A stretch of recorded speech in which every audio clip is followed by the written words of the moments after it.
সকল গণহত্যার বিচার দ্রুত করতে হবে, বিচারের রায় কার্যকর করতে হবে এবং যারা এই গণহত্যার সাথে জড়িত তাদেরকে ফাঁসিতে ঝুলিয়ে হত্যা করতে হবে। ফ্যাসিবাদের যারা দোষর সরকারের ভিতরে বাইরে আছে তাদেরকেও চিহ্নিত করে বিচারের মুখোমুখি করতে হবে।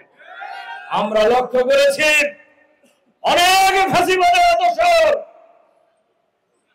শার্ট পরিবর্তন করে এখন জায়গা পরিবর্তন করে জুলাই বিপ্লবের সহযোদ্ধা হওয়ার চেষ্টা করছেন। যাদের কাছে তারা আশ্রয় নিয়েছেন আপনারা তাদেরকে আশ্রয় দিয়েন না। যারা এই ফ্যাসিবাদের সাথে দোস্তি বানাবেন, বন্ধুত্ব করবেন,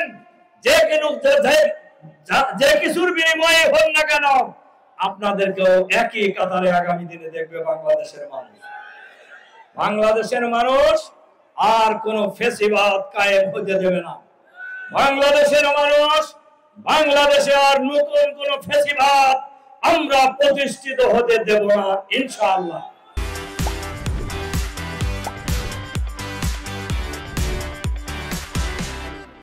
এর সাথে সাথে আজকের এই আলোচনা সভায় আমরা আহ্বান জানাতে চাই 26 লক্ষ মতান্তরে 28 লক্ষ কোটি টাকা এই ফ্যাসিবাদী শাসন আমলে বিদেশে পাচার করা হয়েছে। আমরা আজকের এই আলোচনা সভায় আহ্বান জানাতে চাই অবিলম্বে এই পাচারকৃত টাকা ফেরত আনতে হবে এবং পাচারকৃত ব্যক্তিদেরকে চিহ্নিত করে বিচারের আওতায় নিয়ে আসতে হবে, তাদের বিচার শেষ করতে হবে আর প্রয়োজনীয় সংস্কার করে আগে স্থানীয় সরকার নির্বাচন এরপরে জাতীয় সংসদ নির্বাচন দিতে হবে। আমরা বাংলাদেশের জনগণ যেন তেন প্রকারের নির্বাচন করে কাউকে ক্ষমতায় বসানোর এই রাজনীতি বাংলাদেশের মাটিতে চলতে দেবে না ইনশাআল্লাহ। এই দেশ কারোর বাবার দেশ নয়, এই দেশ কোন পরিবারের দেশ নয়, এই দেশ বাংলাদেশের 18 কোটি মানুষের দেশ। এই দেশের 18 কোটি মানুষ সিদ্ধান্ত নেবে আগামী দিনের বাংলাদেশ কারা পরিচালনা করবে ইনশাআল্লাহ। বাংলাদেশের গ্রামে গঞ্জে শহরে নগরে বন্দরে বাংলার প্রতিটি প্রান্তে শাসন থেকে সচিবালয়ে স্লোগান উঠেছে সব দল দেখা শেষ, জামাত ইসলামীর বাংলাদেশ। এই স্লোগান শুনে অনেকের শরীর একটু গরম হয়ে যেতেছে। গরম হোক, কোনো অসুবিধা নাই, বাংলাদেশের মানুষের স্লোগান বুঝে শুনেই দিতেছে।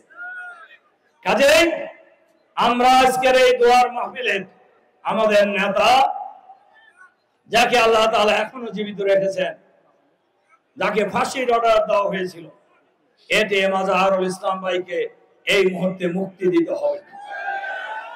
আর এই খুনি হাসিনা